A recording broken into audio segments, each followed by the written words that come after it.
Fala pessoal, bem-vindos novamente ao nosso podcast do Forever Young. Hoje a gente está com um dos nossos pastores lá de Orlando, pastor que tem feito um ótimo trabalho, não só na juventude, mas na igreja em si. E eu gostaria que ele se apresentasse aqui pra gente. Muito boa tarde, minha gente, ou bom dia, ou boa noite, não sei qual que vai ser o horário que você vai estar assistindo esse podcast. E eu sou o pastor Edenilson, pastor de jovens na Lifehouse Orlando, e a gente tem feito um trabalho aqui com os jovens há algum tempo, e tem sido bom, tem sido um tempo de bênção. Estamos experimentando um tempo também de crescimento com a nossa juventude e fazendo alguns trabalhos também evangelísticos e tal. Até é bom para a galera seguir @ForeverYoungOrlando, né? Dar uma olhadinha no que Deus tem feito através da nossa vida lá.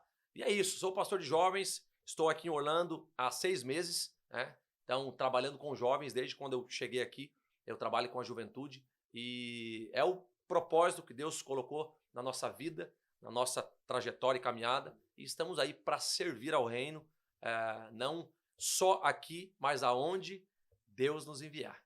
Amém. Pastor, a gente quer te conhecer um pouco. Conta pra gente de onde você é do Brasil, como que foi sua infância, se você foi criado num lar cristão, Sim. quando foi sua conversão, sua consagração pastoral. Conta pra gente um pouquinho da sua história. Tá bom. Vamos lá, gente. Eu nasci em um lar cristão. Meus pais, né, meu pai e minha mãe, eles nos criaram na igreja. Então, desde moleque, desde criança, eu já sabia o que era você sair de casa cedo, 3, 4 horas da tarde. Pai e a mãe naquela época não tinha carro, ia para a igreja, 2, 3 ônibus, chegava na igreja, culto, sábado, domingo, segunda, e assim a gente ia prosseguindo, né? E como naquele tempo, antigamente, era tudo muito precário, né? Então eu sou daquele menino que quando eu entendi do evangelho, a gente ia para as vigílias, né? Não sei se você foi desse tempo de ir para vigília, que os pais os pais levavam as crianças para vigília e já levavam o colchão junto para dormir lá. Porque os pais ficavam orando a noite inteira de joelho. Não era como hoje em dia, porque às vezes hoje mudou um pouquinho, mas naquela época o pessoal saía 8, 9 horas de casa, chegava na igreja 10, 11 horas e das 11 até 5 da manhã era oração de joelho. E a criançada, criança, dormia, né, nas madrugadas e eu lembro correndo para lá e para cá fazendo bagunça, que eu gostava muito de fazer bagunça. Então eu ia para a igreja, mas eu não ia para cultuar não, eu ia para fazer um pouquinho de bagunça, né? Eu sempre fui uma criança muito agitada e a gente ia lá para fazer um pouquinho também. E um adulto também, E a gente acabava fazendo um pouco de bagunça e brincadeira, mas eu fui criado no evangelho. Pai e a mãe nos criaram no evangelho. Eu sou o filho caçula agora, né? 33 anos, mas eu tenho mais 3 irmãos. Então, 2 irmãos homem e uma irmã, que é a nossa irmã mais velha, está com 36 anos, né? Então, eu tenho 33, o meu outro irmão 34, o meu outro irmão 35 e a minha irmã 36. Dá pra ver que o meu pai e a minha mãe, eles eram crentes de verdade, não tinha TV em casa, por isso que se tinha bastante filho. Né? Então o pai e a mãe era assim. E de qual lugar? Minha mãe passava perto do varal do pai, já ficava grávida. Já ficava grávida. Qual lugar do Brasil mesmo que você é? Eu sou de Curitiba, curitibano, né? Meus irmãos também, todos nós curitibanos. Os meus pais vieram do norte, vieram lá de Corbélia. Então, quando eles casaram, com 18 anos, vieram para Curitiba para optar aí por uma vida melhor, um tempo melhor para a vida deles e viver a vida de cidade grande, né? Então foram, né, para Curitiba para poder viver esse tempo novo da vida deles. E ali a nossa vida foi sendo escrita e acontecendo. Então, aí eles conheceram o evangelho, então a gente cresceu nesse lar cristão. Então eu fui entendendo o que era igreja, né? E indo para a igreja. Não entendia muito bem, porque 8, 9, 10, 11, 12 anos, a gente ia para a igreja naquela obrigação. Não ia porque queria ou porque tinha vontade. Às vezes a gente ia porque era obrigado. Mas eu já me faço lembrar de um texto que a Bíblia diz: ensina a criança no caminho em que se deve andar. Então o meu pai e a minha mãe, eles não apenas apontavam o caminho, eles me ensinavam no caminho. Esse é um grande diferencial que eu vejo que os pais de antigamente faziam E hoje também fazem, mas muitos apenas querem falar, ó, você precisa ir para a igreja, você precisa fazer isso, você precisa fazer aquilo, mas não ensinam no caminho. Meu pai e minha mãe me ensinaram, né? Ensinaram a mim e aos meus irmãos no caminho, aonde nós fomos instruídos até os 12, 13 anos, eles iam e nos levavam para a igreja e a gente não perdia, não faltava culto. Aí quando chegou a adolescência, né, os adolescentes aí têm aquela vontade própria de achar que são donos do mundo, né? Então, aí com 12 para 13 anos, 12 anos mais ou menos, eu me batizei, né? Então eu fui o primeiro filho. Vontade própria? Vontade própria. Mas eu confesso para você que eu acho que eu não sabia muito bem o que estava fazendo. Então com 11 para 12 foi falado para batizar e tinha que batizar. E eu acabei batizando. Batizei, tudo bem, né?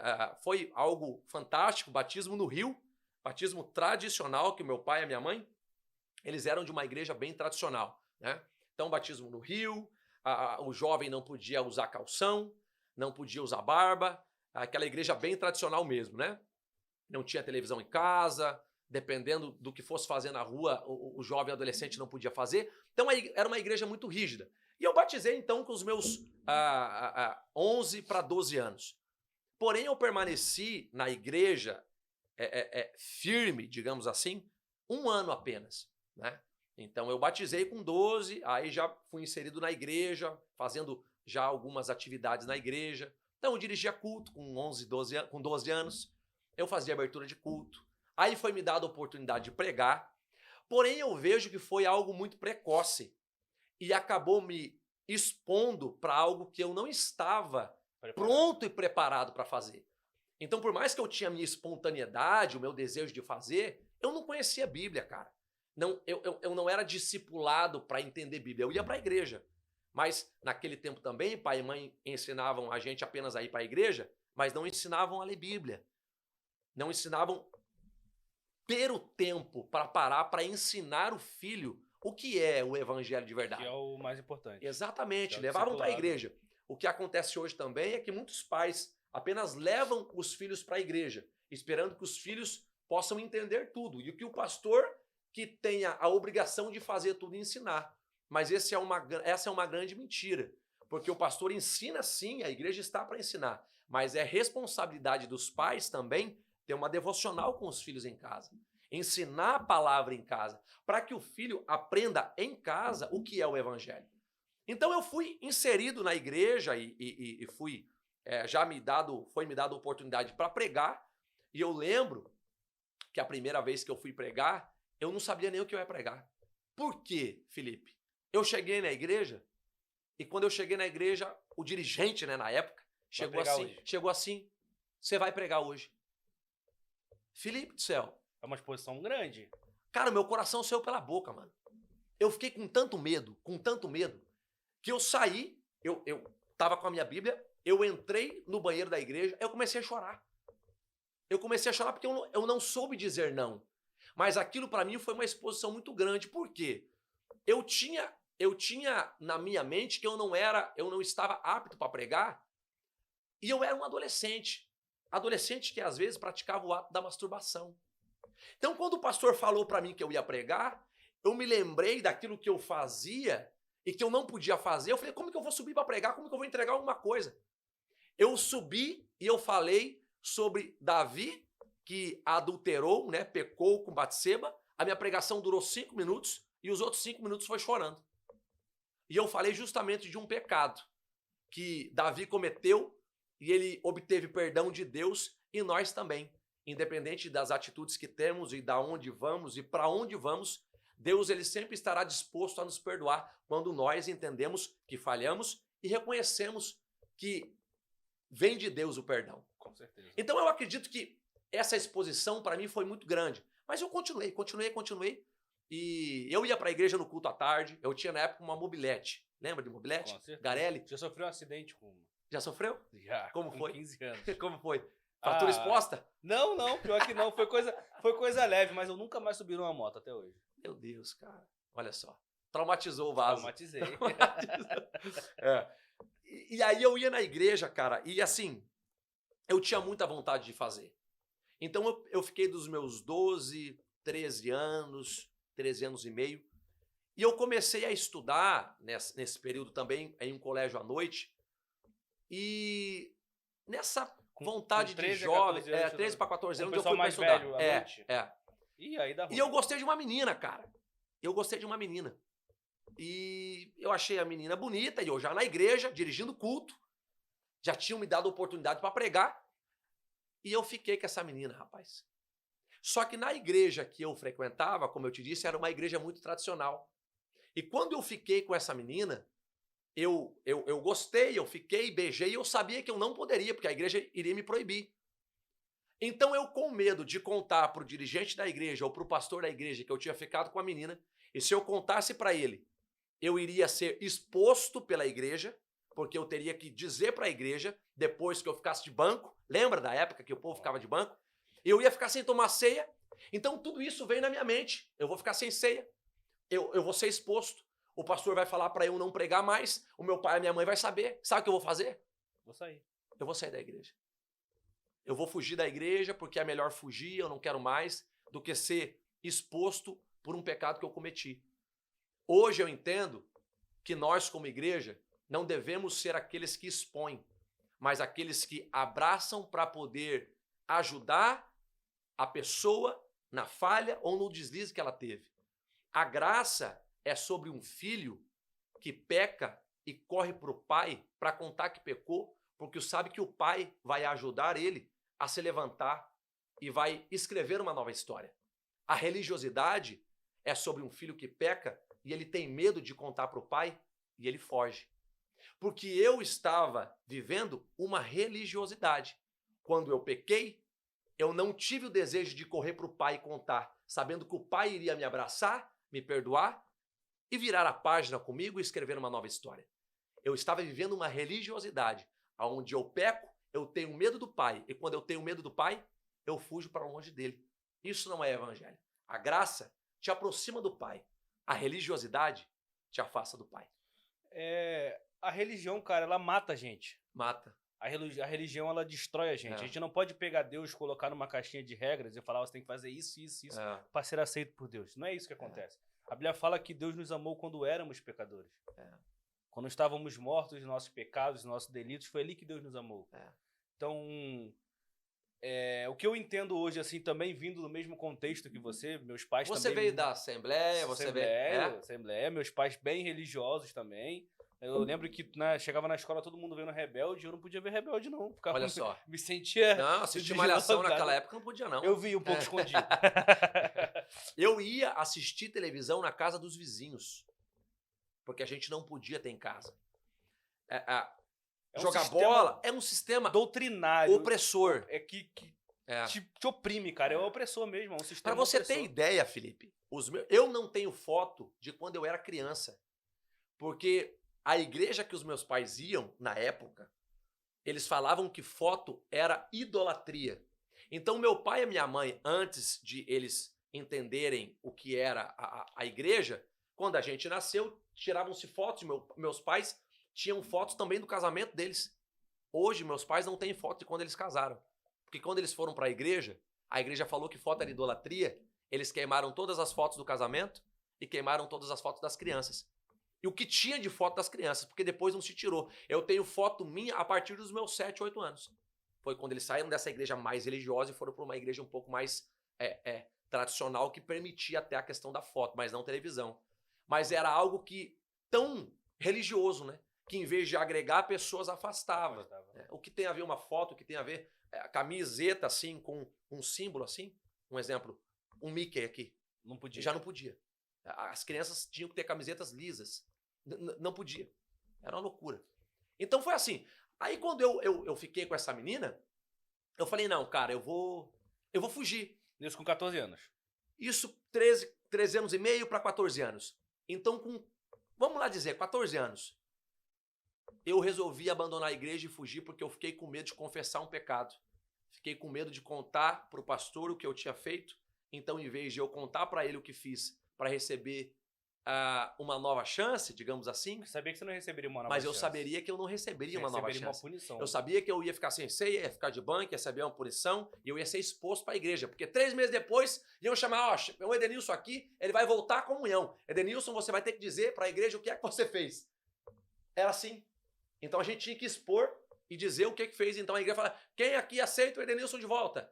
Aí a igreja, aceita, de volta à comunhão. Eu falava, eu não vou passar por isso. Foi aí que eu fugi. Só que nessa que eu fugi, falei para os meus pais, não quero mais ir para a igreja. Não vou hoje, não vou outro final de semana, não vou outro final de semana. Eles perceberam que eu já estava me afastando. Foi aí então que eu comecei a andar com amigos. Seus pais respeitaram essa decisão? Eles tentaram respeitar. Filho, tá tudo bem, se você não quer ir, mas o que está acontecendo? Não, eu não quero mais ir. Eu não falei, mas eles respeitaram. Não, então tá bom, você sabe, o caminho é esse, você já é grande, eu já te mostrei, você sabe da igreja, você sabe do seu chamado. E eu sabia também, porque Deus sempre falava através da minha mãe e de outras pessoas, que Deus tinha um plano na minha vida. Sabe aquele negócio que a igreja fala, Deus tem um plano na sua vida.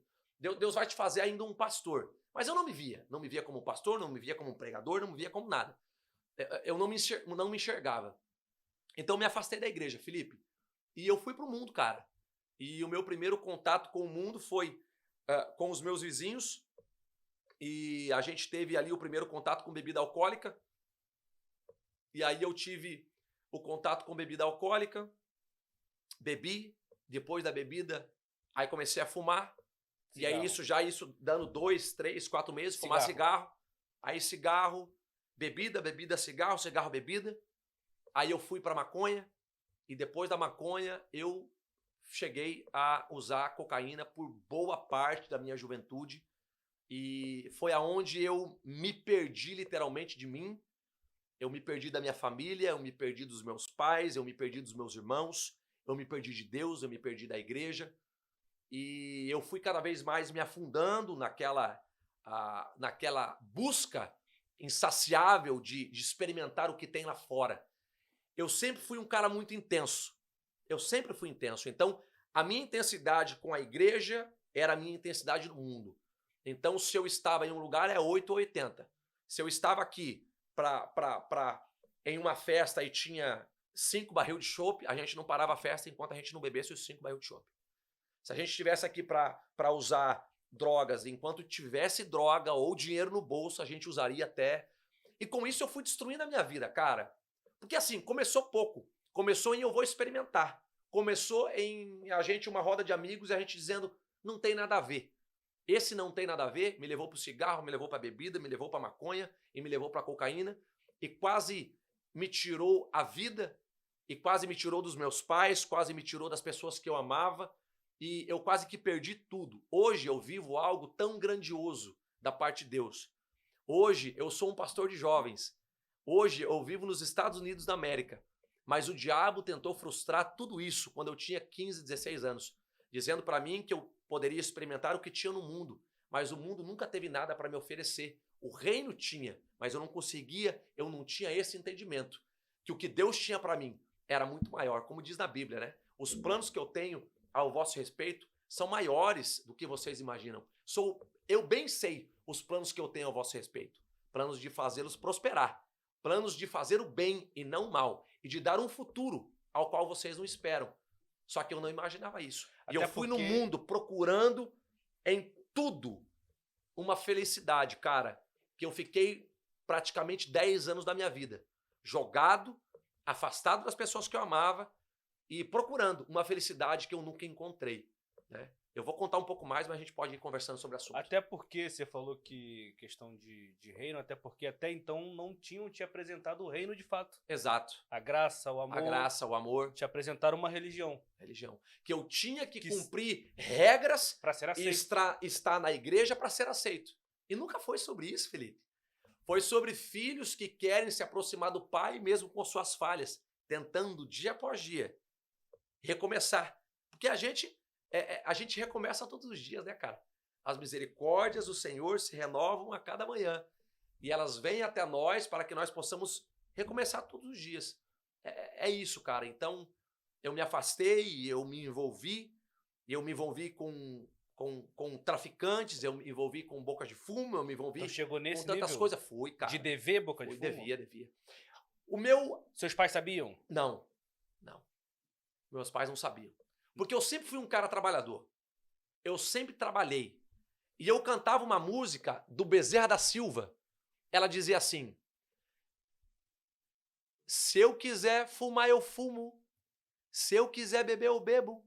Eu pago tudo que eu consumo com o suor do meu emprego. Essa música era uma verdadeira mentira que eu contava para mim mesmo. Porque eu falava, se eu quiser beber, eu bebo. Se eu quiser fumar, eu fumo. Eu pago tudo que eu consumo com o suor do meu emprego.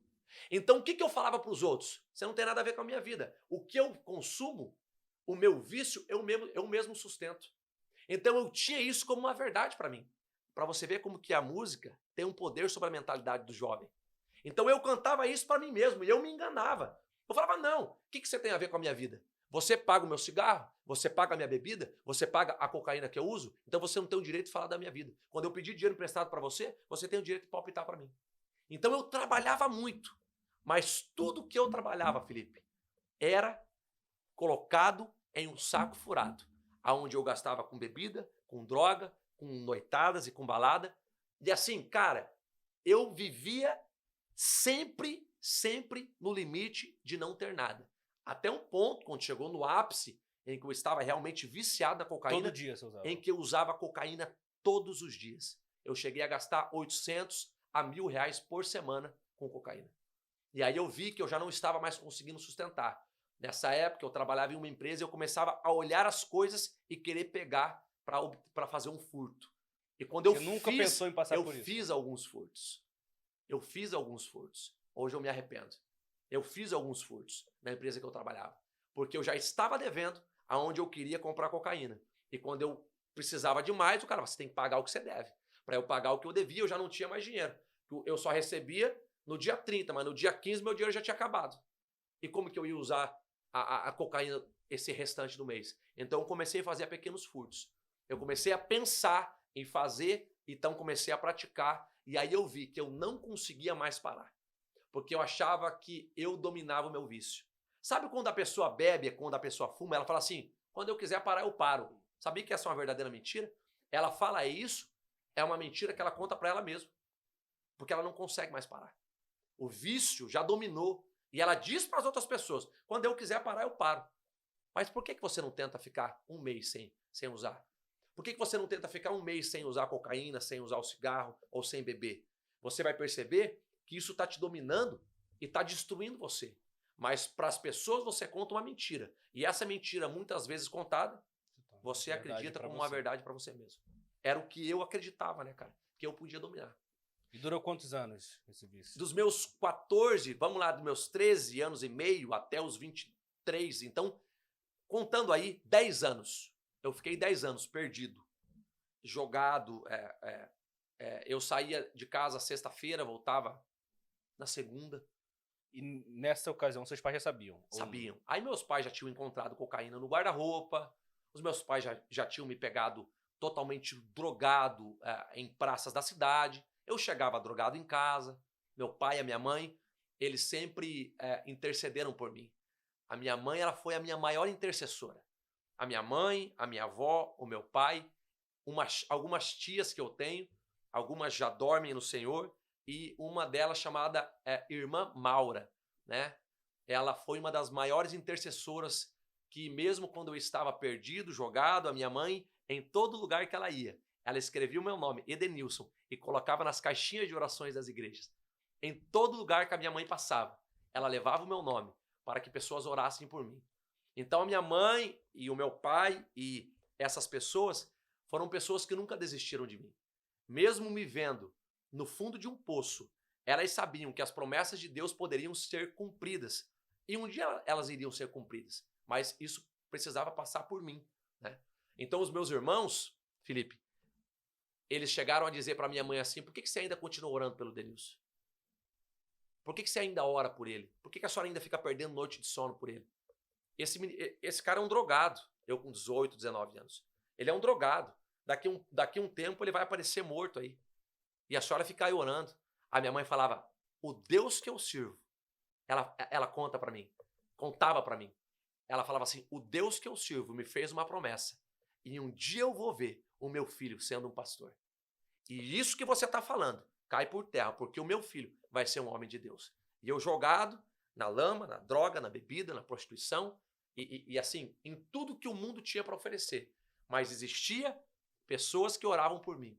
Meu pai, a minha mãe, a irmã Maura, minha tia Iracema, minha tia Leide, e aí o meu pai, Aneraldo. Gente, o poder da oração, cara. Eu vejo que hoje, a oração dessas pessoas, até hoje, Felipe, até hoje, eu vejo que a oração das pessoas que oraram por mim, até hoje, coisas estão se cumprindo na minha vida. Porque há mais de 10 anos atrás, joelhos se dobraram para falar o meu nome. E isso ficou como um memorial diante de Deus. E hoje eu vivo o que essas orações de mulheres e homens de Deus, colocando o meu nome numa caixinha de oração, elas hoje surtem efeito. Porque eu estar hoje nos Estados Unidos pastoreando jovens é uma promessa que foi feita quando eu ainda estava nas drogas.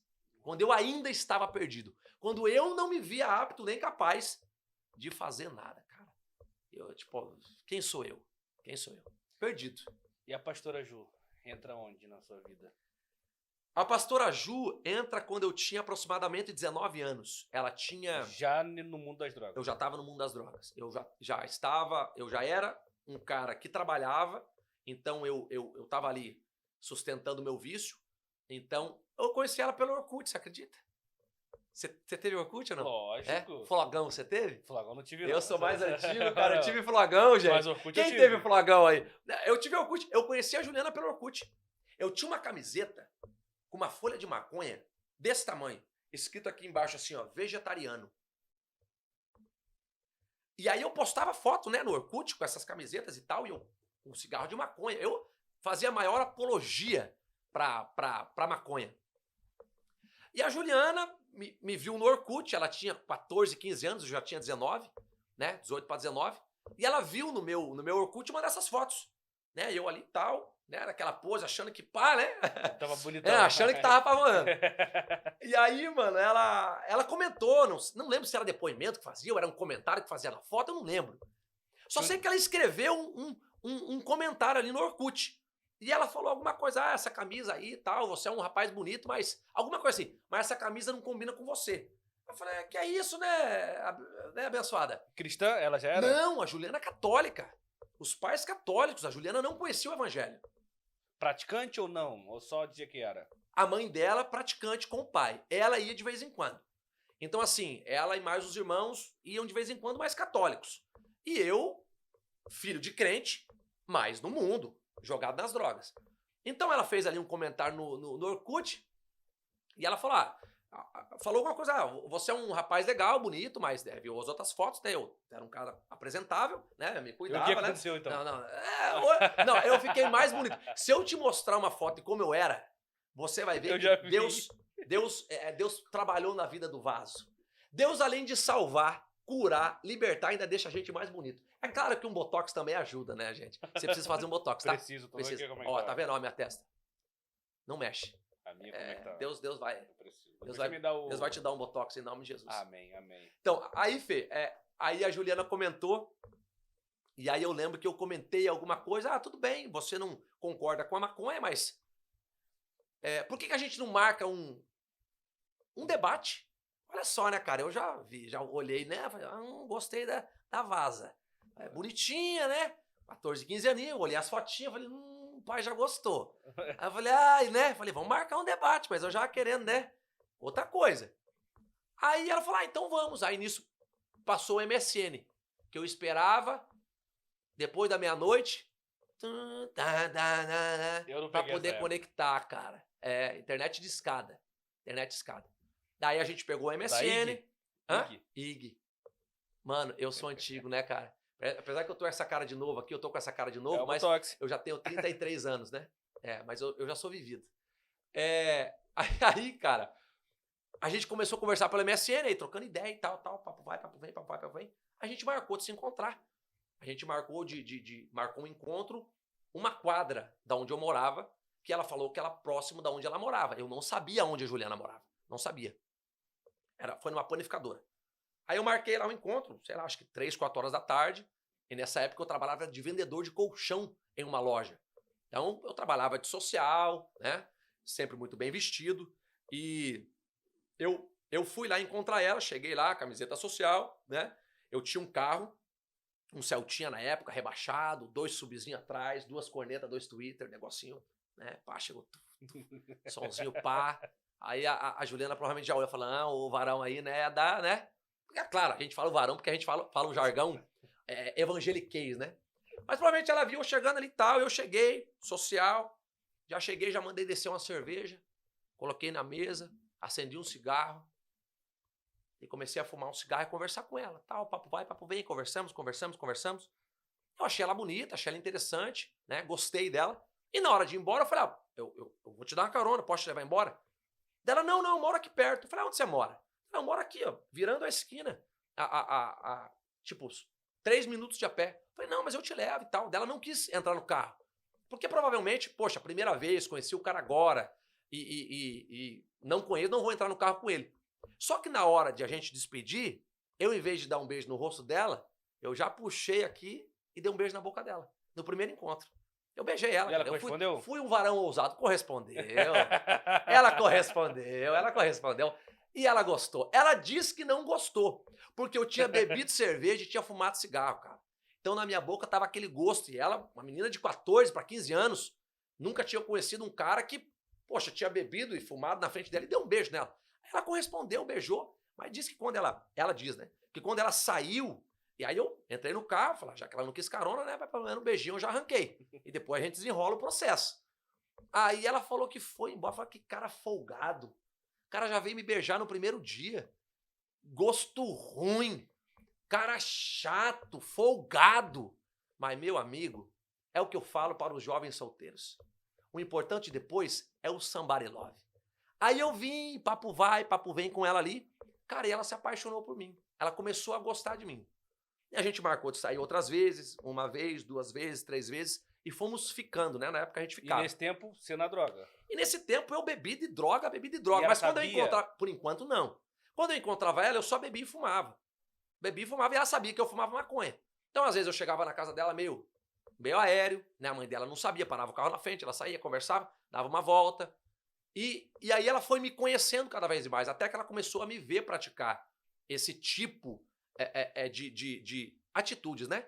Então, aonde eu saía com a roda de amigos, aí eu comecei a levar ela nas festas. Aí, quando eu ia nas festas dos meus amigos, eu bebia até cair. Então, ela começou a ver como eu estava agindo, como eu agia. Ela vinha falar pra mim parar. Quando ela falava, ó, para com isso, eu falava assim, cara, eu tava ficando com ela ainda. Eu falava o seguinte, uma vez eu tive uma conversa com ela. Eu falei, Juliana, eu não sou homem pra casar. Se você quer ficar comigo, você pode ficar. Só que se você não quiser, você é uma menina bonita, jovem, solteira. Você pode ir e achar o rapaz que você quiser. Eu não sou homem pra casar e você não vai me dominar. Eu vou beber, eu vou fumar maconha e eu vou viver a minha vida. Hoje ela casou e te domina. Hoje ela casou e me domina. Meu amor, hoje você me domina. Meu Deus. E aí, cara, eu falei isso.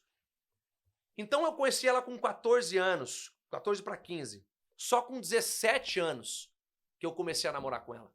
1 ano e meio, quase 2 anos, eu não quis namorar com ela. E eu ficava num relacionamento assim, onde eu saía, não tinha compromisso com ninguém, e eu usava droga. E ela me viu usando droga. Cocaína? Ela me viu cheirando cocaína, ela me viu fumando maconha, ela me viu bebendo, e ela nunca quis fazer isso comigo.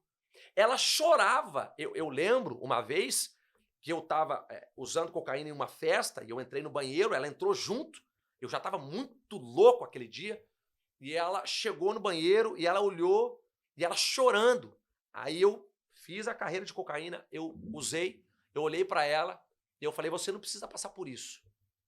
E você sabe que se você quiser seguir o seu caminho, você pode seguir. Só que o que eu estou fazendo aqui, eu nunca quero que você faça. Porque eu já sabia que aquilo me dominava. Eu não conseguia mais parar. E ela chorando dentro de um banheiro, e o barulho da festa acontecendo, e eu cheirando cocaína, e eu falando para ela não fazer, ela falou para mim assim, eu nunca vou desistir de você. E eu sei que um dia você vai parar com isso. Cara, ela nem conhecia o que era evangelho. Ela nem conhecia o que era Deus, ela nem conhecia o que era Jesus. Assim, Você tem um relacionamento com ele. Mas tem uma parte da nossa história, Fê, que eu sempre tive muito medo de morrer. Então, desde os meus 14 anos até os meus 24, 23, né? Que eu casei, 23, por aí, eu sempre ia na igreja de vez em quando. Só pra ver, vai Quando que... eu via que o couro tava comendo, quando eu via que o negócio tava dando ruim, eu corria pra igreja. E várias vezes que eu fui na igreja, eu ia em uma igreja chamada Pentecostal de Jesus Cristo, e nessa igreja era aquelas igrejas que tinham revelações.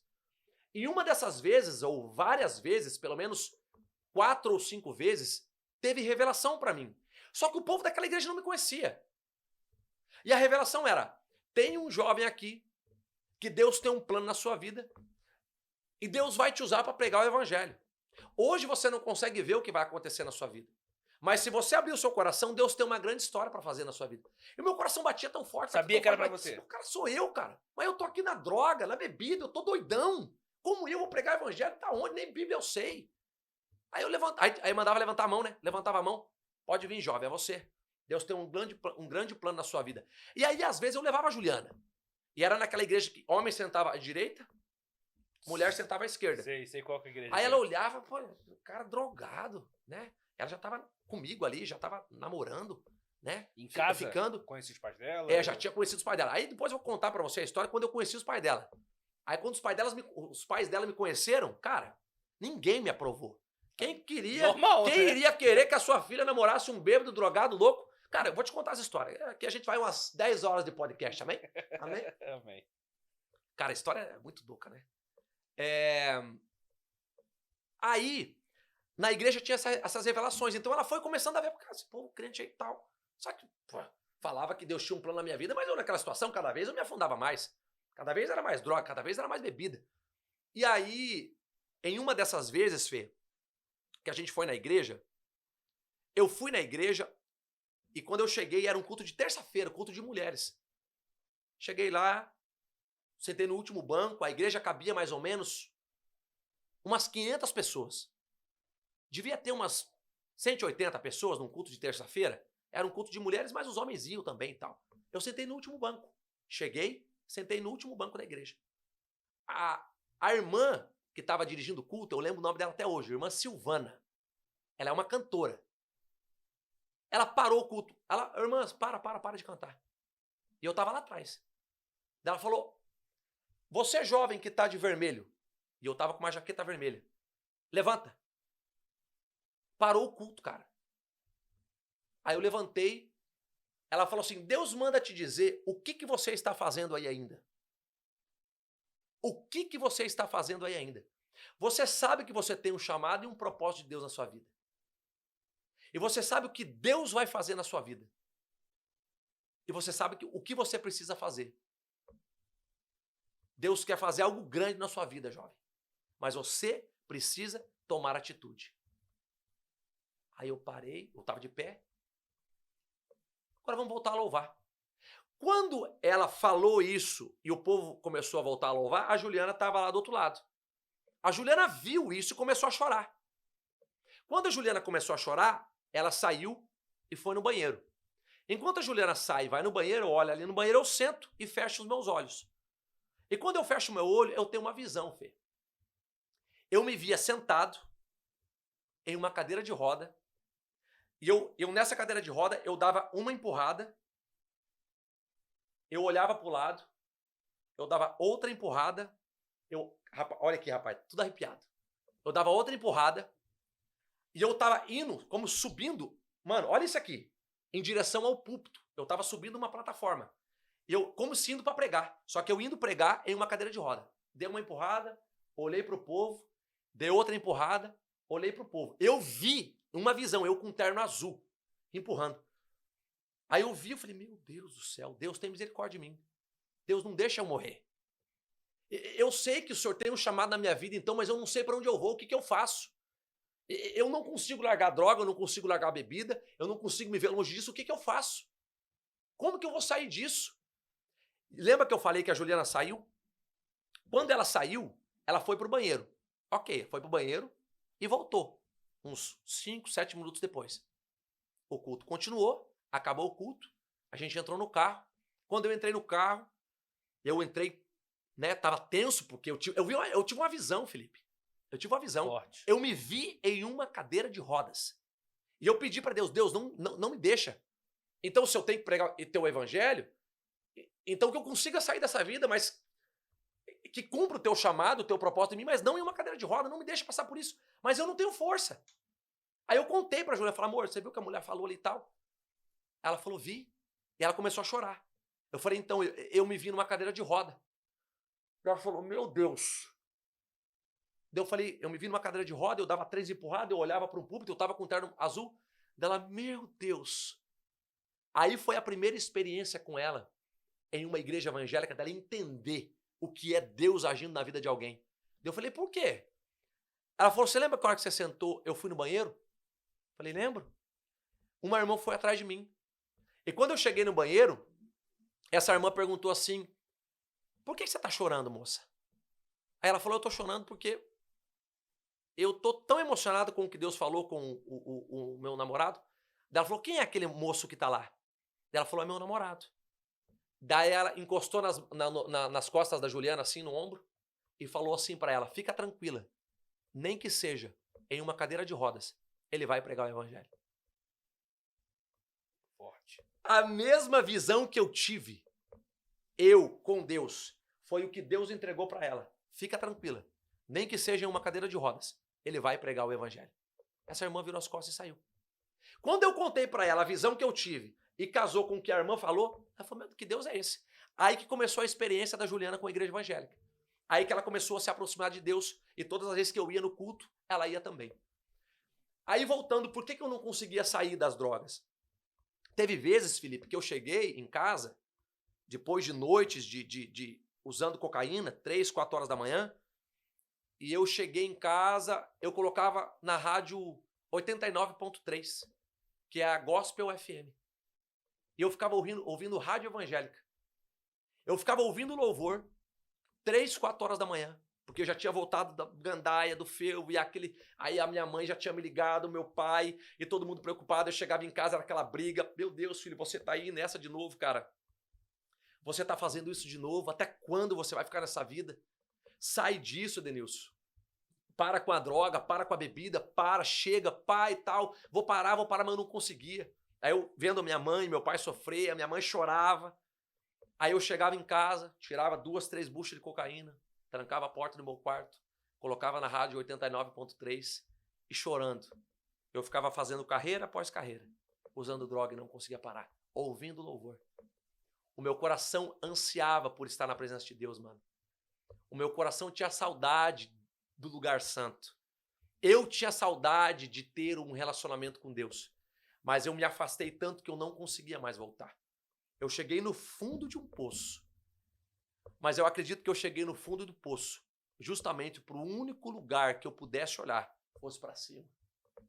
Quando eu entendi que Deus era a minha única saída, foi quando eu tive a minha experiência com Deus, que é onde eu vou contar mais para frente como foi a minha conversão verdadeira, 1 semana antes de eu casar. E a Juliana ia casar comigo desse jeito. Doido. Louco. Ela ia casar. Você te ama mesmo. Essa me ama. Meu amor, te amo. Manda mais uma. Saber como é que foi, você falou agora do casamento, como é que foi essa apresentação para os pais? Eu vou contar para os pais, exatamente dos pais. Essa questão da família, se seus pais aceitavam ela. Então, quando ela... Então eu conheci ela, a gente começou a ficar 1 ano e pouco depois, quase 2 anos que a gente começou a namorar. Então eu fui falar com os pais dela, né?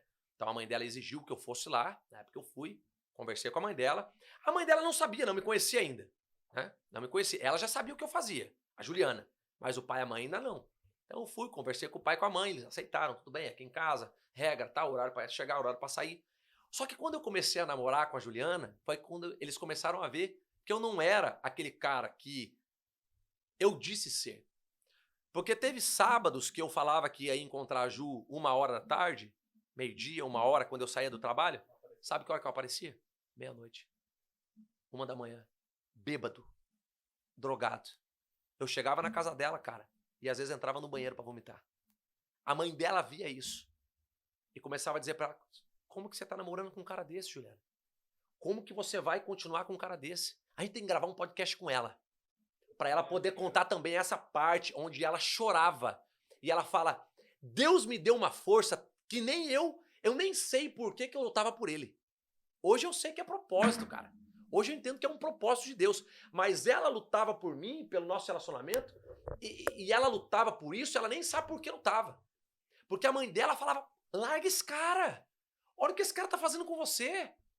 Aonde você vai parar? Que futuro você vai ter com ele? Cara bêbado, drogado. E aí já começou algumas pessoas da vizinhança, porque me viam passar com o carro às vezes nas madrugadas, nas loucuras, contar pra mãe da Ju, ó, o cara ali vive na boca de fumo lá, ele usa droga. Aí a mãe da Juliana chegava na Juliana e falava, Juliana, você sabe que o Edenilson usa droga?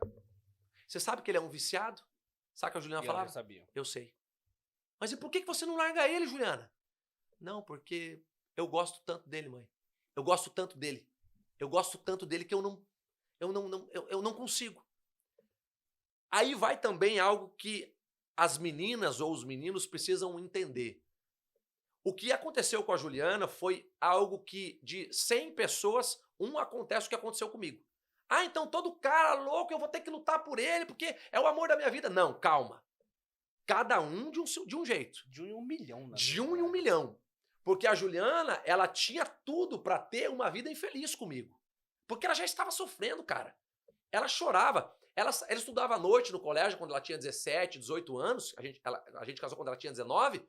Ela estudava à noite. Ela saía da escola às 10 horas e ela ficava na frente da escola até 11h30, esperando eu ir buscar. Quando eu chegava lá, loucão, cara. Chapado de droga. Louco. Ela me via fazer isso. A família dela me via nas festas da família, eu ser o cara mais louco, que mais bebia. Eu envergonhava ela e a família dela. E ela falava, não, mas ele um dia vai mudar. Ela nem sabe por que ela falava isso. Um dia, Felipe, o meu pai e a minha mãe chamaram ela para conversar. Falaram assim, meu pai e minha mãe, Juliana, você gosta muito do Edenilson, mas deixa eu te falar um negócio. Se você quiser, pode largar ele. A minha mãe e meu pai chamaram ela para falar isso. Pode largar ele. Quanto tempo de namoro? Já estava com uns 2 anos. Pode largar ele, porque o Denilson ele é problema nosso. Eu sou mãe e ele é pai. Então a gente vai ter que lutar por ele o resto da vida mesmo. A gente não vai desistir. Mas você, filha, você não precisa passar por isso. Você está sofrendo. Você é jovem. Aí ela chorando, com lágrimas nos olhos. Ela falou, assim como vocês não vão desistir do Edenilson, eu também não vou. Cara, e ela foi, insistiu, mesmo vendo tudo que eu fazia, andando nos lugares que eu andava, e tudo que eu fiz, cara, tudo, ela nunca desistiu. Aí você acredita que a gente nunca terminou? Nunca terminou. Porque geralmente, namoro tem, vou terminar. A gente nunca terminou. Nunca terminou. Nunca, não, vou dar um tempo. A gente nunca teve esse tempo. Foram 2 anos de namoro, e mais um tempo de noivado, já casamos. Que foram os 2 anos de namoro e mais esse noivado, os piores anos da vida dela, eu tenho certeza disso. Eu tenho certeza disso. Uma vez, eu estava em uma dessas loucuras, né? Cara, assim, tem tanta história pra contar. Pra você ter uma ideia, eu já fui andando de a pé de Curitiba até Matinhos. 3 dias andando de a pé. Louco. Pra quê? Louco. Tava doido? Louco. Eu, meu irmão e mais um amigo meu resolvemos ir pra praia de a pé, usando droga, fumando maconha e bebendo uísque. E a gente saiu 3 dias andando, sem parar. Doido. Tudo por loucura, tudo pra ver, andando no meio da BR, cara, risco de caminhão, bater na gente, morrer atropelado, qualquer coisa acontecer, cair na rua. Eu tive 2 princípios de overdose, onde eu travei, não conseguia sair do lugar. A única coisa que eu consegui foi clamar o sangue de Jesus. A gente já conta. Deixa eu contar essa daqui, de uma experiência que eu tive em um dos dias que eu estava indo buscar droga. Cara, a minha vida foi muito coberta de oração, Felipe. Foi muito coberta de oração, né? Pela minha mãe, pelo meu pai e aquelas pessoas que eu citei. Eu só estou aqui porque alguém um dia orou por mim, por isso que eu falo. Eu vou falar diretamente com você. Você que tem um filho, que tem um marido, que tem uma esposa, que tem alguém que está perdido, está nas drogas, que você acha que não tem jeito. A tua oração, ela é ouvida. e a tua oração um dia será respondida. Em nome de Jesus. Não desista. Eu sou a prova de que a oração de um pai e de uma mãe pode mudar. E uma oração causa efeito no mundo espiritual. E hoje, de um drogado, eu sou um pastor e cuido de jovens e de adolescentes e cuido também de pessoas. Eu posso dizer com propriedade, e eu falo com pessoas que têm vício, Deus pode mudar essa história. Deus pode mudar esse cativeiro. Deus pode tirar esse vício como tirou de mim instantaneamente. Deus pode fazer. Deus pode mudar. Aí, em uma dessas vezes que eu estava, nessas minhas andanças, eu tinha pegado um dinheiro, eu estava com aproximadamente R$1.000, cara.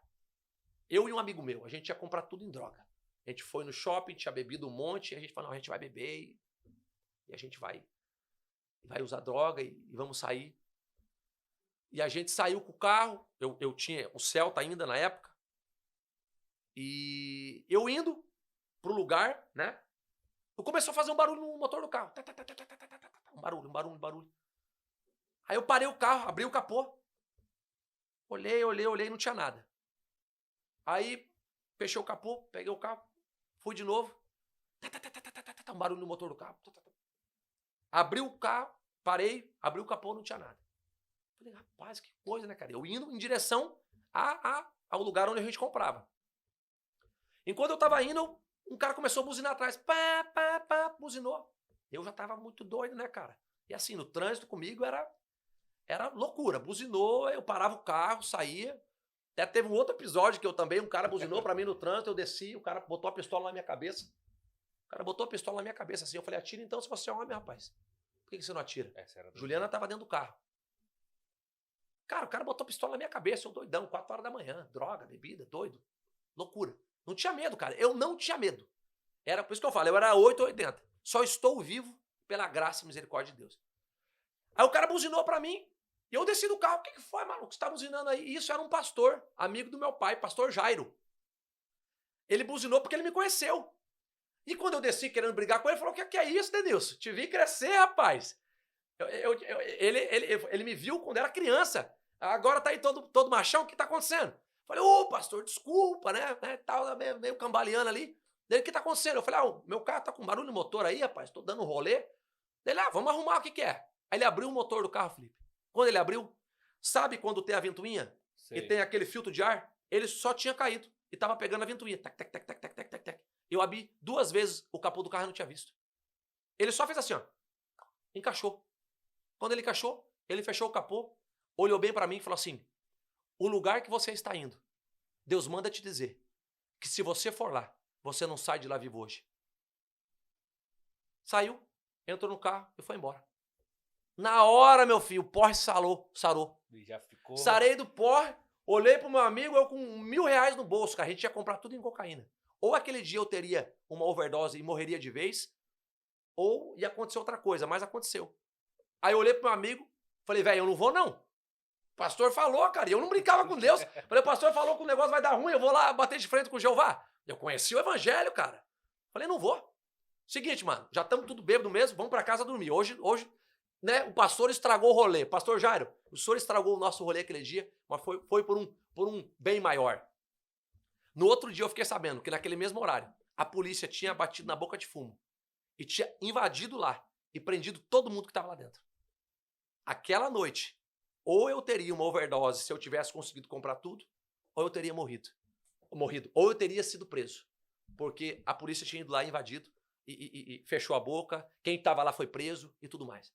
Então assim, cara, foram vários livramentos que Deus me deu. Vários. Lembra que eu contei da cadeira de roda? Sim. Mais ou menos uns 6 meses depois, Felipe, eu tive um acidente de carro. E nesse acidente, a minha perna ficou presa entre o eixo da roda do lado esquerdo, ele travou a minha perna no volante do carro. Eu dei com a cabeça no para-brisa. Quando eu estava tendo esse acidente, eu lembrei do que Deus tinha me dito. Eu estava andando com o carro, bêbado, drogado, com a Juliana, brigando com ela.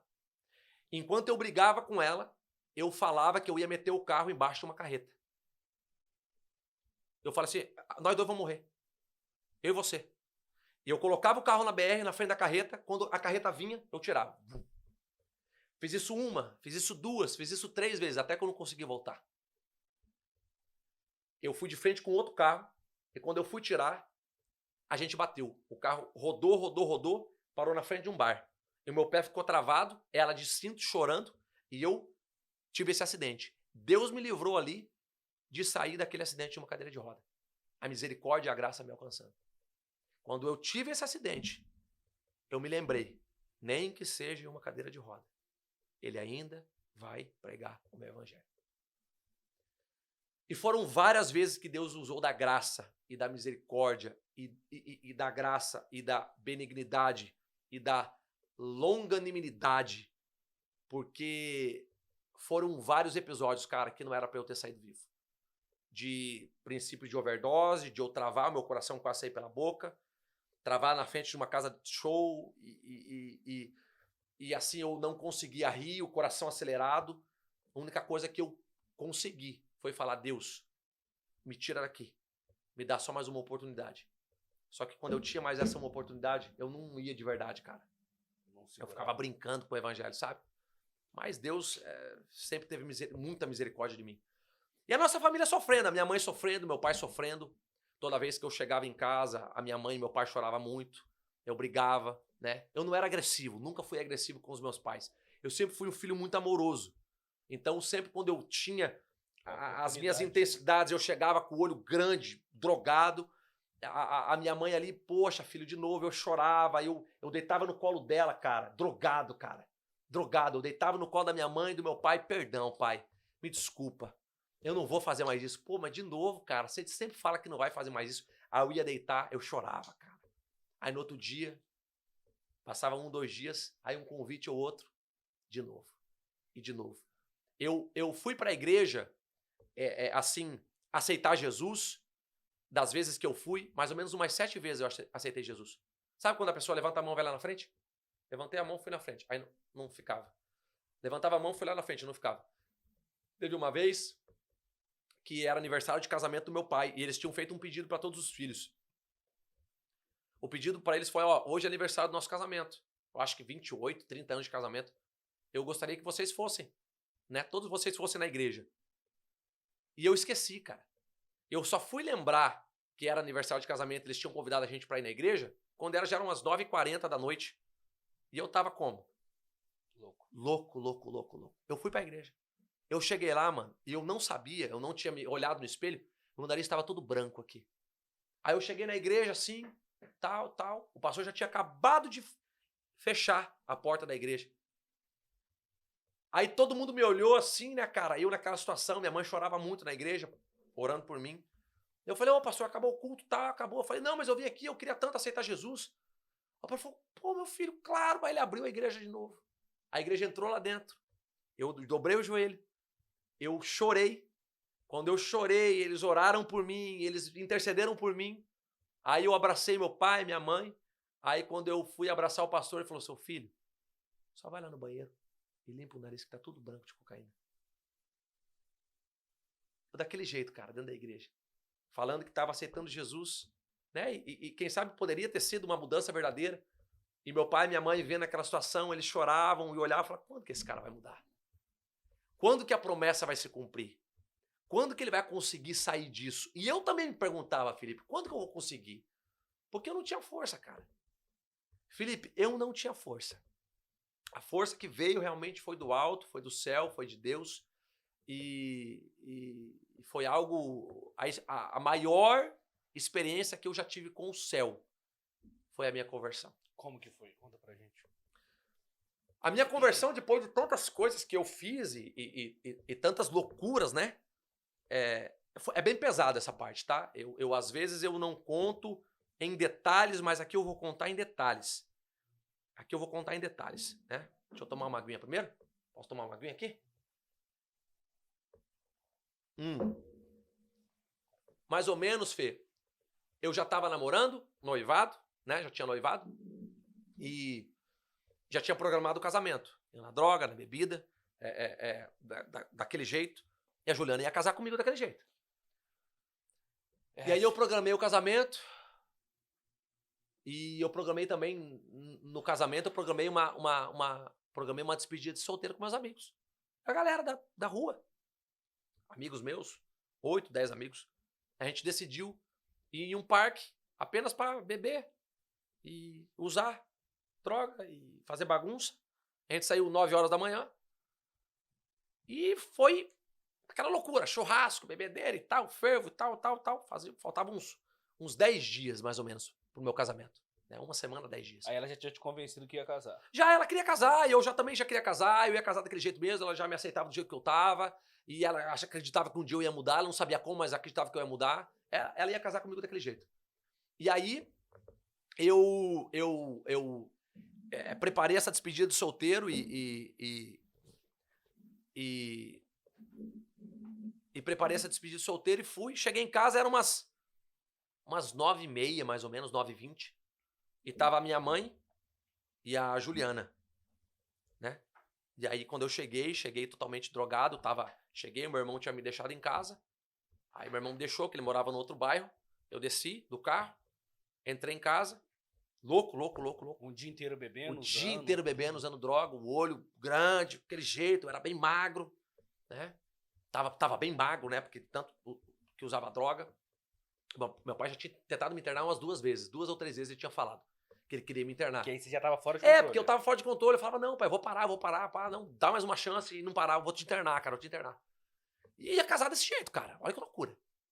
E aí quando eu cheguei em casa, minha mãe, pô, Denilson, de novo, cara, você vai casar daqui a pouco, como que você tá fazendo isso com a tua vida? A Juliana aqui o dia inteiro te esperando. E a minha mãe, na intensidade do momento, ela me dá um tapa no rosto. Ela me dá um tapa, pá! Antes de você casar, eu ainda vou te dar um tapa pra você aprender e tal. Ah, tá bom, pode bater. E quando ela me deu um tapa no rosto, cara, ali eu posso dizer que eu fui possesso de demônios. Então eu comecei a discutir com a minha mãe, discutir com a Juliana, e eu saí, né, bati a porta, tal, não sei o quê, se ninguém manda na minha vida, eu sou assim mesmo, você sabe que eu sou assim e tal. Abri o portão, quando eu abri o portão, eu saí pra rua. E eu saí pra rua e eu peguei, fechei minha mão, dei 3 socos no meu nariz. Dei 1 soco, dei 2 socos e dei 3 socos. No 3º soco, lavou de sangue aqui meu nariz. E eu comecei a andar de a pé na rua e meu nariz sangrando. Possesso de demônios, cara. Eu estava possesso de demônios. Eu peguei o celular e liguei pro meu irmão. Falei, Adriano, volta aqui. Porque a mãe bateu em mim em casa, e a Juliana. E a gente vai voltar lá e nós vamos acabar com as 2. Olha o que o diabo tinha planejado. Olha o plano de Satanás para aquela noite. Destruir a minha família, a minha vida, o meu futuro casamento, a minha história. Ali ele acabava com tudo. O plano do diabo sendo arquitetado e eu fazendo parte desse plano. Meu irmão voltou. A gente era muito parceiro de briga, de fervo e tudo. Meu irmão voltou. Quando ele viu a minha boca cheia de sangue, meu nariz, o que é isso, cara? Vamos lá. Pegou no carro. A gente voltou em casa. Quando a gente chegou em casa, minha mãe abriu o portão, a Juliana veio. Primeira coisa que meu irmão faz, empurrou a Juliana. Quando ele empurrou a Juliana e ele ia dar um soco nela, eu comecei a brigar com meu irmão. Olha isso, cara. Porque daí eu vi que ele ia bater nela. Aí eu dei um chute nele, tirei ela de cima dela, ele de cima dela. Aí a minha mãe começou a gritar, aí nisso os vizinhos passando, todo mundo ouvindo. Aí ele veio pra cima de mim. E o meu irmão é maior do que eu. Aí a gente começou a brigar, eu e ele começou a trocar soco. Qual que era o plano? Não era eu e ele bater na minha... Ou fazer alguma... Gente, eu nunca fiz mal pra ninguém. Pra minha mãe, pra Juliana, nunca.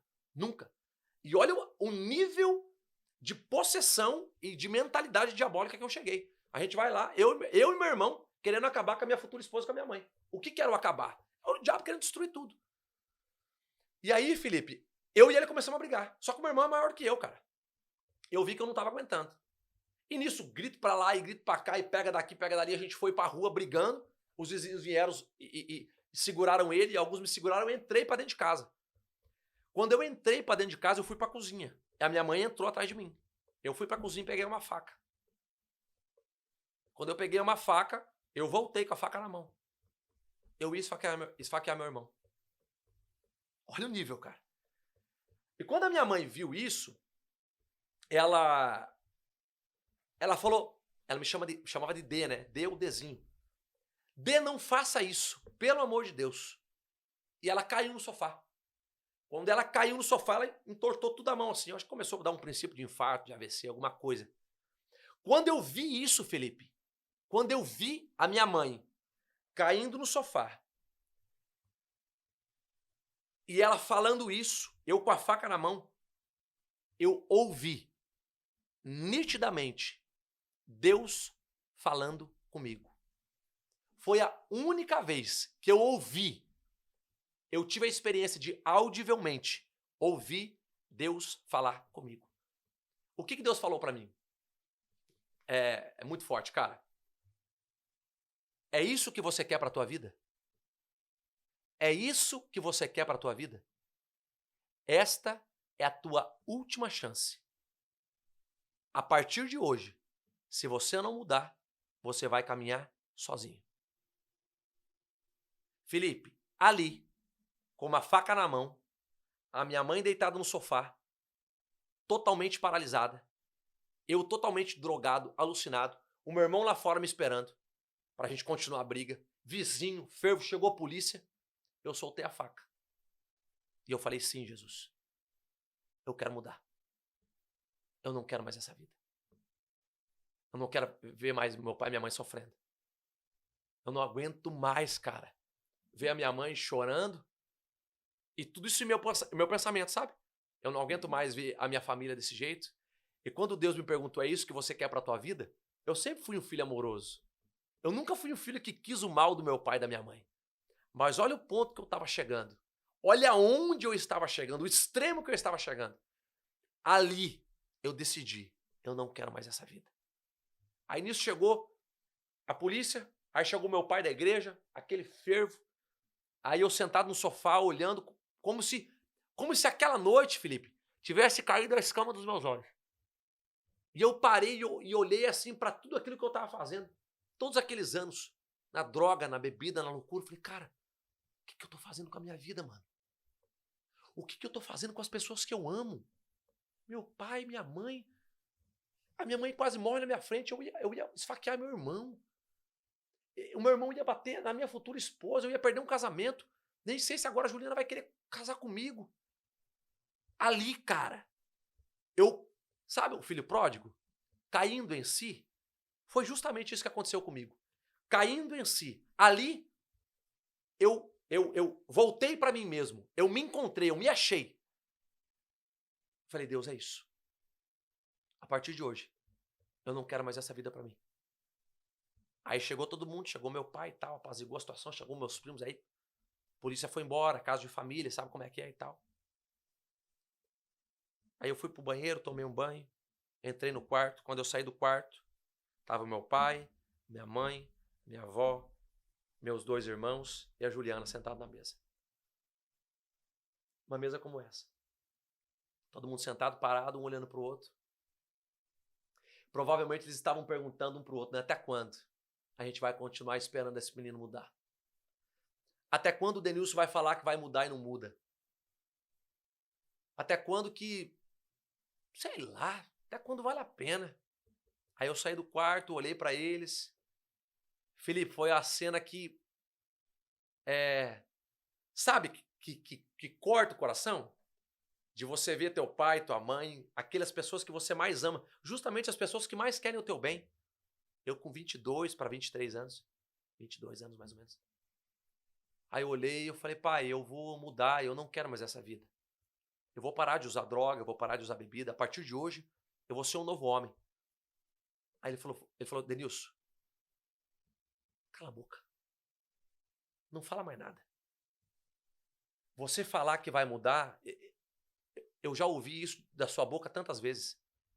Eu falei, não, mas dessa vez é verdade. Ele falou, será? Cara, é aquilo. E todos eles assim, com esse, sabe esse olhar que você tá me olhando aqui assim, ó, tipo, cara, o que vai ser desse cara, mano? Até quando ele vai ficar nessa vida? Nessa ilusão? Porque eu já tinha feito isso outras vezes, falando que ia mudar. Chorava pro meu pai, chorava pra minha mãe, não, vou mudar, não, vou mudar, não, vou mudar, mas nunca mudava. Só que dessa vez eu sabia que era de verdade. Eu falei, então tá bom. Então, eu falei, então o tempo vai dizer que o que eu estou falando é verdade. Aí eu entrei dentro do quarto, arranquei uma folha do caderno e escrevi uma carta para o meu pai e para minha mãe. E nessa carta eu relatava tudo aquilo que eu tinha vivido. Nessa carta eu relato para eles toda a minha trajetória, a minha história e tudo aquilo que eu tinha feito eles chorar de tristeza. Só que na carta no final eu digo assim: pai e mãe, a partir de hoje, por mim vocês só vão chorar de alegria. Eu nunca mais vou dar desgosto para vocês. Acreditem em mim, eu vou ser um novo homem. Eu dobrei a carta, acordei no outro dia de manhã, levei no quarto deles e abracei meu pai e minha mãe e chorei com eles, cara. Porque eu queria escrever uma nova história. Eu queria mudar, eu queria ser uma nova pessoa, mas eu não conseguia.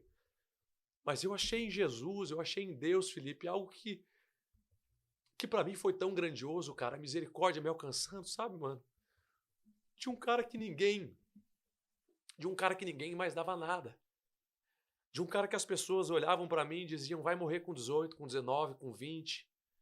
E Deus sempre continuou me sustentando. E meu pai e a minha mãe sempre continuaram orando. Eles nunca desistiram de mim, mano. E quando eu decidi mudar, eu falei: eu não posso mais fazer ele sofrer. E Deus, ele me deu uma oportunidade tão grande de poder viver ainda mais 10 anos com a minha mãe. Porque aquele dia que eu estava com a faca na mão e eu vi a minha mãe caindo, eu acredito que aquele dia era o dia que Deus iria levar minha mãe. Mas por graça e misericórdia, ele deu ainda mais 10 anos para que eu escrevesse uma nova história com a minha mãe. Porque a minha mãe foi aquela que orou por mim. E ela falava: o meu filho ainda vai ser um pastor. E ali a gente chorou, a gente se abraçou, foi na cama deles. E eu falei: pai e mãe, a partir de hoje vocês só vão chorar de alegria. Eu só vou dar alegria para vocês. E Felipe, a partir dali, na outra semana eu casei. Eu não tive bebida no meu casamento. Eu nunca mais coloquei um cigarro na minha boca. Eu nunca mais coloquei uma bebida na minha boca. Eu nunca mais tive uma recaída de droga. O que Deus fez na minha vida foi uma retirada instantânea do vício. O que Deus fez na minha vida foi uma retirada instantânea de tudo aquilo que me oprimia e que me viciava. Porque quando eu decidi entregar o meu coração para Jesus e eu decidi viver a minha vida para Jesus, eu me entreguei para o Evangelho. Eu me enfiei na igreja, em tudo que a igreja proporcionava. E eu queria pregar, eu queria estar na igreja, eu queria conhecer Deus mais, eu queria conhecer Deus de verdade, eu queria entender o que era evangelho. Não o que era igreja, mas o que era ser igreja. E 10 anos. Eu já tenho 10 anos de convertido. E a partir de então, Deus escreveu uma nova história na minha vida. E foi aonde eu tive os meus melhores anos com os meus pais, com a minha família. Os meus irmãos viram a minha mudança, a minha família viu a minha mudança. Os meus pais viram a minha consagração, a minha mãe colocou, juntamente com o meu pai e a minha mãe, colocaram a mão sobre mim para me consagrar ao ministério pastoral. E a minha família hoje olha e vê que eu não fui uma mudança da água para o vinho. Eu fui uma mudança do vinho para a água, né? Que era da bebida que passou a ser puro. Então eu mudei e hoje, graças a Deus, eu posso dizer que eu sou um filho que foi amado por Deus, amado por Jesus, e a graça me alcançou, e eu vivo para o reino, eu vivo para o evangelho, o meu coração queima por jovens, por almas, por vidas, e o que eu quero é me entregar. Eu não mais vivo eu, mas Cristo vive em mim. Eu quero gastar a minha vida toda. Eu posso chegar no final da minha vida e eu não ter uma casa, um patrimônio. Por mais que eu sei que isso aí Deus cuida. Mas se eu tiver almas que eu sei que eu ganhei para Jesus, essa vai ser a minha verdadeira conquista. Eu vou gastar a minha vida, mano, aos pés de Jesus. Amém. E aonde Deus mandar, eu vou. O meu coração queima por isso. Eu vou aonde Deus mandar. Aí você pode dizer: mas tudo bem, é fácil falar isso porque você está na América, né? Mas aonde o apóstolo me mandar, eu vou. Você mandar para a África, eu vou. O Afeganistão, eu vou. Até lá pro Ramais eu vou pregar também. Se eu tiver que morrer pelo evangelho, eu morro. Eu não vivo, eu não era nem para estar vivo mais. A vida que vivo eu é Cristo que vive em mim. Eu perdi a minha vida. Eu gasto ela para o reino, para Jesus. Eu quero viver, cara. Eu quero viver para o evangelho, aonde ele me mandar. Eu quero ir. E eu e a Juliana temos essa convicção do evangelho. Nós queremos gastar a nossa vida com Jesus e com o evangelho. Nós queremos. História impactante. É. Eu tô aqui me segurando, mano. É. Porque, sabe, né? Não pode chorar. É, não pode chorar. Pode chorar, pode chorar. É. Muito lindo, de fato, o que Deus fez na sua vida. Uma nova história que ele te deu, uma nova oportunidade. Sim. E eu já falei isso pra você lá em Orlando, no dia que a gente estava lá. A inspiração que você é pra mim na igreja, a inspiração que você é pra mim como pastor, me inspira demais. Também.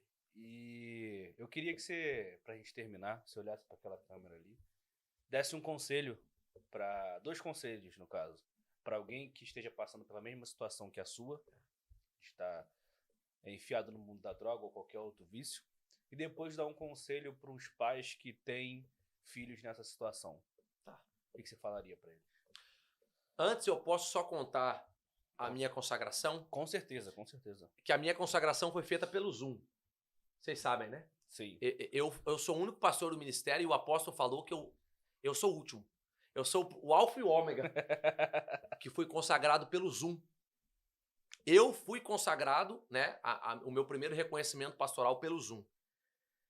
E essa história é uma história muito forte porque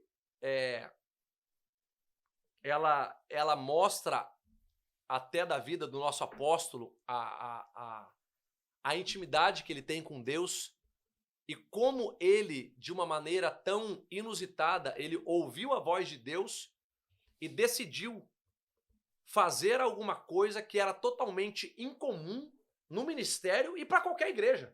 Nenhuma igreja autoriza ou consagra alguém pelo Zoom. Mas a gente estava em uma reunião já ministerial, eu já estava na Lifehouse já há quase 8 meses, 7, 8 meses. Eu já vinha de uma outra igreja, tinha uma história, né, de 7, 8 anos de igreja. Aí vim para Lifehouse. Lifehouse Curitiba. Isso, aí fui para Lifehouse Curitiba. E já estava caminhando com a AP há 6, 7 meses. E aí ele falou, não, eu vou te consagrar, eu até anotei a data aqui. Eu quero te consagrar em junho de 2021. Estava prevista a minha consagração em junho de 2021, que ele iria para o Brasil para me consagrar. Porém, em abril, maio, junho, 3 meses antes, em uma reunião apostólica, a gente na reunião, ele para a reunião e fala assim, ô Denilson, eu preciso te consagrar. Eu falei, na época a gente falava, pastor Léo, mas o senhor não vai vir aqui em junho? Dele, sim, mas eu preciso te autorizar ao chamado pastoral. E quando eu for aí, eu só reconheço diante da igreja. Mas eu preciso te consagrar pelo Zoom. E vai ser hoje. Eu falei, como assim hoje? É hoje. Reúne teu pai, tua mãe, tua família, chama a Juliana. Pastor Gerson, que era o pastor de Curitiba. Tem óleo aí? Tem óleo. Então vai no apartamento dele e a gente faz uma reunião pelo Zoom. Todos os pastores vão estar lá pelo Zoom. E eu até trouxe a foto aqui, ó. Essa foi a minha consagração. Depois a gente coloca, né? Depois a gente coloca. Aqui tá todos os pastores. Miura, pastor Leandro, o pastor Léo Gilai, meu pai e minha mãe, né? Pastor Eliseu, pastora Ana, pastor Alexandre Rangel, pastor Robson e o pastor Ellington e a Karine. E o Gerson, né? O pastor Gerson que estava lá também, a pastora Eliane. E eles foram lá na minha casa. Do nada. Aí a Juliana, né? Chegou do serviço, falei, amor, o pastor quer consagrar a gente ao ministério. Ela falou, como assim? Eu falei, e vai ser hoje. Pelo Zoom. Ela falou, meu Deus, o pastor Léo é louco. Eu falei, ele é louco. Ele é louco. Gente, vocês não conhecem. Ele é louco. O AP é doido. Não pode falar não assim. Não pode falar assim. Ele é doido. A gente ama ele de paixão. É muito doido. Doido por Jesus. E 7 horas da noite, então, reuniu o pastor Gerson, a pastora Eliane, eu, a minha mãe e o meu pai. Aqui que vai o detalhe. Eu, a minha mãe, o meu pai, a Juliana, o pastor Gerson, todo mundo entrou no Zoom, os pastores da América, os pastores do Brasil, quem estava longe, entraram pelo Zoom, que é essa foto aqui que vai mostrar. E ali, o apóstolo, né, o pastor Léo, deu a palavra, o Edenilson já tem feito um trabalho, a unção está sobre a vida dele e Deus tem me dito, né, me falado para consagrar ele e hoje a gente quer fazer um reconhecimento da autorização dele para circular como um pastor da Lifehouse Curitiba, né, auxiliar da Lifehouse Curitiba. Então hoje aí, né, ele vai ser consagrado pelo pastor Gerson, eu faço oração por aqui, nos Estados Unidos, e o pastor Gerson ora e consagra ele aí no Brasil. Então eu dobro meu joelho, o pastor Gerson derrama o óleo na minha cabeça e a pastora Eliane, o pastor Gerson coloca a mão sobre mim e sobre a pastora Ju, né, eu e a minha esposa fomos consagrados a pastores. A minha mãe coloca a mão na minha cabeça, o meu pai, né, todo mundo coloca a mão na minha cabeça, eu de joelhos. Então, o apóstolo e os pastores oram pela minha vida. Enquanto isso, pelo Zoom, eu recebo a oração ali presencial daqueles que estavam em Curitiba. Então, a minha mãe, né, chora muito, é um mover muito grande do Espírito Santo e a minha mãe fala, hoje eu vejo a promessa de Deus se cumprindo na vida do meu filho. Porque quando ele ainda estava nas drogas, quando ele ainda estava na bebida, quando ele ainda estava longe dos caminhos de Deus, eu orava por ele e Deus falava que o seu filho ainda vai ser um pastor. Então a minha mãe falou isso, eu tenho tudo registrado no Zoom, ficou gravado, né? Então a minha mãe viu a minha consagração, a minha mãe viu a unção sobre mim, a minha mãe viu eu fluindo no ministério pastoral. Porém o pastor, o AP, viria em julho para a consagração, em julho. Só que em junho a minha mãe pegou Covid e ela veio a falecer. Então, não ia dar tempo dela. Não iria dar tempo. Então, o que para muitos foi uma loucura de o apóstolo me consagrar pelo Zoom, onde algo que era loucura. Como que alguém consagra alguém pelo Zoom? Era Deus dizendo que é loucura para todo mundo, mas ele precisava cumprir uma promessa. Ela precisava ser o filho dela sendo ungido pastor, para que 2 meses depois ele a recolhesse e ela fosse para a glória. Então a minha mãe, ela me viu sendo consagrado, me viu pregando como pastor e mês depois ela faleceu e em julho foi a minha consagração na igreja, onde só o meu pai, e aí só o meu pai estava presente porque a minha mãe já tinha sido recolhida. Então foi algo que impactou muito a nossa vida, porque no começo a gente não entendeu por que tinha sido pelo Zoom, mas é que Deus tinha pressa de fazer cumprir uma promessa para que ela visse. Então, ele a recolhia se ela visse essa promessa cumprindo. Então, eu sou um pastor que foi consagrado pelo Zoom para que uma promessa se cumprisse, a minha mãe pudesse ver isso acontecendo. É lindo cuidar de É lindo, cara. É lindo demais. É lindo demais. É lindo demais. É, muito lindo ver essa história, saber disso ainda. E gostaria que você desse aquele conselho aqui pra gente encerrar. Conselho para alguém que esteja no mesmo caminho que você estava, das drogas, da bebida ou qualquer outro tipo de vício. E para os pais que talvez tenham um filho nessa situação, qual o caminho que eles devem tomar, baseado na sua história? Sim. O caminho da droga, da bebida, do vício, da balada, ou de tudo aquilo que você ou eu, a gente achou um dia que poderia ser a nossa fonte de felicidade, na verdade nunca foi. Porque o homem, ele nasce, ele é criado e ele vem com o DNA de Deus. E nós só poderemos ou só podemos ser plenamente felizes quando nós entramos nos caminhos de Deus. E o homem, eu sempre digo que ele tem um vazio tão grande, que esse vazio é do tamanho de Deus. Por isso que tantas vezes eu chegava de noite de balada, de noite de falsas alegrias, e eu achava que aquilo era a minha verdadeira alegria, mas não era, porque eu deitava a cabeça no travesseiro e eu chorava. Mas eu só encontrei a verdadeira felicidade quando eu encontrei Jesus. Então o que eu falo para você é que você precisa encontrar Jesus. E Jesus não está apenas condicionado a 4 paredes. Jesus está condicionado aí, dentro do seu quarto ou no lugar que você esteja ouvindo essa mensagem. Jesus pode te encontrar aí, agora, hoje, assim como ele me encontrou na sala da minha casa, aonde eu estava perdido, aonde eu ouvi Deus falar no meu ouvido e eu tive a minha maior e melhor experiência com Deus. Então pare de ficar procurando a felicidade aonde não tem felicidade. Pare de procurar preencher o vazio aonde as noites só vão te consumir E o final dela sempre será choro e tristeza.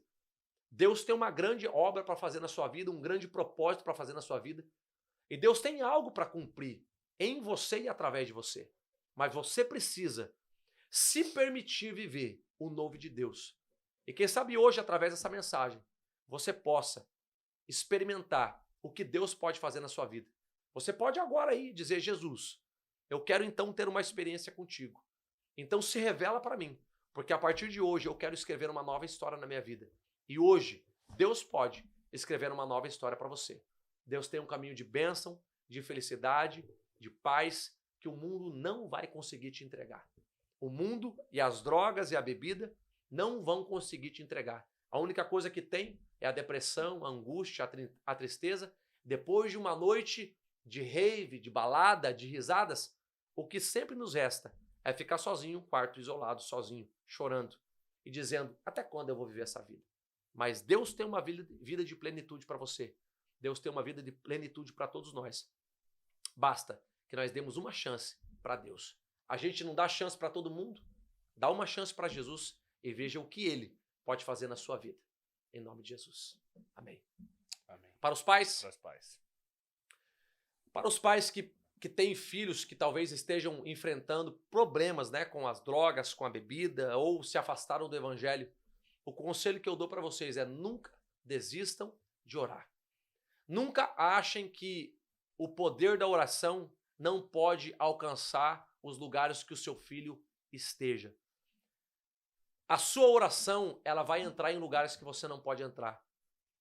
O teu clamor ele vai permanecer como um memorial diante daquilo que o seu filho um dia viverá um dia. Hoje eu vivo colheitas daquilo que o meu pai e a minha mãe oraram para que eu vivesse. Então não desista de orar pelo seu filho. Não desista de clamar pela sua família, pelo seu marido, pelo seu filho, pela sua esposa.